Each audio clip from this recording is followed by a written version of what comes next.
Do you guys know just how much time you spend on your phone? Like actually, the numbers. Because Apple came out with a new feature in iOS 12 this week, which is called Screen Time, and it actually measures the time you spend on your phone. And I got around 4 hours every day and picking my phone up 100 times. And I actually tried not using my phone. So I compiled a list for you and me to actually stop using our phone and be more productive. If that sounds interesting, let's hop into it. So the first thing you want to do is go into your settings, look at the notifications and turn off anything you don't need. It's actually going to save you battery life and it's going to make you pick up your phone less. So if you get the notification, you know it's actually important and you can open it. And you're not going to get distracted all the time and keep using your phone. You probably already know which apps you use the most, and you can start off by checking your notifications for them. Say you're playing mobile games like Clash of Clans or Fortnite, and you're getting notifications all the time to drag you back into the game. It's a good idea to turn these off and just play when you actually want to play. The majority of your time is probably still spent using social media. Your Instagram, Snapchat, WhatsApp, Facebook. So it's a good idea to turn off notifications which are not really important, like someone liked your comment, someone tagged you in a shit post on Facebook, someone liked your picture on Instagram. I only keep notifications for direct messages from Facebook Messenger or WhatsApp. I don't keep any notifications for Instagram or Snapchat because I don't care if someone wants to send me the detox tea or keep their daily snap streak alive and drag me back into the app.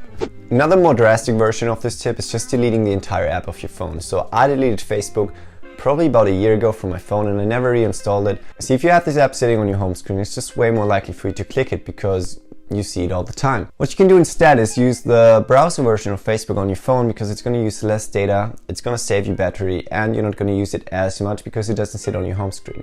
You can still use Facebook on your computer and say happy birthday to all your high school friends, which you're never going to see again. Another amazing thing you can do to actually stay off your phone and increase your productivity is to install Forest. You can get Forest on any mobile OS or on your computer as a browser extension, and here's how it works. Forest plants a tree and lets it grow for a certain number of time. If you touch your phone during this time, the tree will die. And they're actually going to build a tree if you do it often enough. And you can grow your own forest, that's why it's called Forest. So basically it's going to keep you off your phone for a certain amount of time. If you don't, you're going to kill the tree, and you don't want to kill the tree because that makes you a douchebag. If you're using the browser version, you can specify a number of websites which you are not allowed to visit during that time period. So you can add websites like Facebook, YouTube and Netflix, and it's going to notice that you've been on that website during that time period and the tree is gone. Another similar technique you can use to actually be productive is to work in bursts using a Pomodoro timer. Pomodoro is the Italian word for tomato. So the guy who invented this technique actually had a tomato timer which he would set for 25 minutes in order to work on his tasks, and then he would take a small break. So the way it works is you select a task you want to work on, then you work on it for 25 minutes using the timer, and then take a short break of 3 to 5 minutes. Then you repeat the process until you did that 4 times, and then you're going to take a longer break and start again. So I'm going to work for 25 minutes on my video, then I'm going to take 3 minutes of a break, do that again for 3 times, and then I take a longer break. And that's how you really get rewarded by a small break and actually focus more during the task. So you should give it a shot. I'm using this simple timer app called Jiro, which keeps track of the time and tells me when to take breaks, how many breaks I've done already, when it's time to take a longer break. You can get the same app or just look for a Pomodoro timer and you're gonna be fine. The last thing you should do to actually stay off your phone and increase your productivity is to get a life, bro.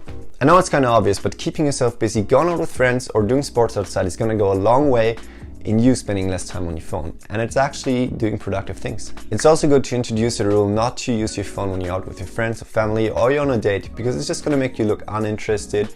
If you're being honest, you're actually just using your phone as a safety net to avoid awkward situations with your date or basic conversations with your friends or family. And by doing that, you're just gonna make it worse over time. So instead of using your phone as a safety net to avoid these situations, you can actually train yourself on them and overcome them, and they're not gonna happen again. If you feel like you're busy enough and have a healthy relationship with your phone, you can actually time box your usage by just specifying a 30-minute window, maybe in your lunch break, to use social media, and then stopping right after that. So you're actually going to be more productive before and after your lunch break, and just see the highlights of what your friends post and miss out on all the bullshit, and actually see what you're trying to see because you're less distracted both during work and using social media. That's been it for me today. See you all in the next episode. Bye bye.